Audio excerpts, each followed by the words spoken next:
World health ডের এই বিশেষ অনুষ্ঠানে আপনাদের সকলকে স্বাগত জানাই।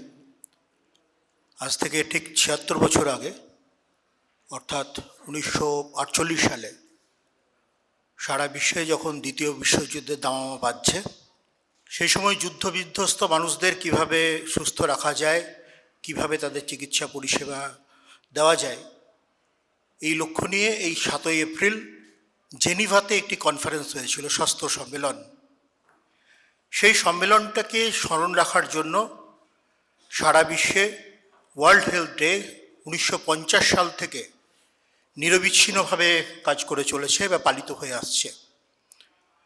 প্রতি বছর এর একটা নির্দিষ্ট থিম থাকে, যে থিমের উপর ভিত্তি করে এই দিনটি পালন করা হয়। ঘটনাচক্রে এবছর অর্থাৎ ২০২৬ সালে ওয়ার্ল্ড হেলথ অর্গানাইজেশনের পক্ষ থেকে এই ওয়ার্ল্ড হেলথ ডের থিম ঠিক করা হয়েছে, together for health, stand with science.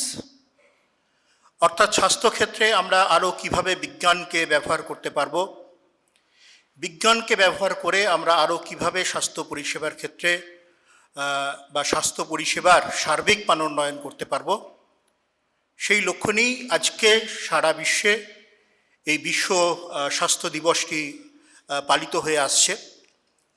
একটু আগেই আমাদের শ্রদ্ধেয় সভাপতি মশাই যে ভাবনার কথা বলছিলেন, বিজ্ঞানকে ব্যবহার করে আরও ত্রুটিমুক্ত চিকিৎসার যে দিকটার কথা বলছিলেন, আজকে ওয়ার্ল্ড হেলথ অর্গানাইজেশনের যে ভাবনা, সেই ভাবনাতেও কিন্তু এই ধারণাটা পরিস্ফুট হয়েছে বা তারাও এই বার্তাটা দিতে চাইছেন যে কীভাবে আধুনিক বিজ্ঞানকে আরও বেশি করে ব্যবহার করতে পারি।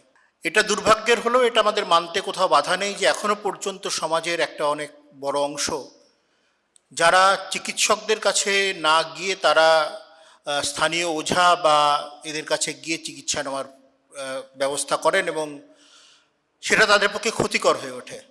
তাই বিজ্ঞানের মানুষের কাছে আরও বিশেষ করে পৌঁছে দিতে এবারের এই ভাবনা, আমরা সেই ভাবনাকে এগিয়ে নিয়ে যেতেই আজকের এই আলোচনা সভা, সেই সঙ্গে বিশ্ব স্বাস্থ্য দিবস ওয়ার্ল্ড হেলথ ডে আমরা এখানে পালন করব।